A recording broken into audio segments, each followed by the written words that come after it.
wajal kalami rasidan wa mursida wa fikrati nawir wa qalbi arsida qad fakka khabala qad bassa fadala fa durru walla wa nafu jaa'i.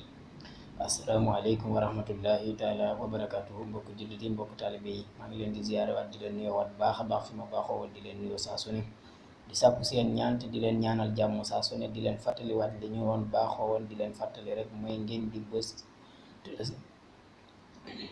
mu ngi jégalu ngeen abonné bës tous notification bi ndax ngeen bokk ci ñi njëkk a gis vidéo bi. Li nag ak mbokk moo woote woon di ko laaj te mooy loo xam ne day saafara xol buy metti. waaw mu nekk nag lu ama am solo ci wàllum xol buy metti. waaw da ngay bind ay bi nii, bu ko defee nga raxas ko ci ndox mu sell te set.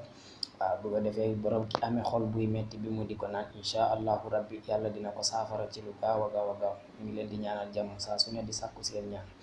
Assalaamu aleykum wa rahmatullahi taala wa barakaatu.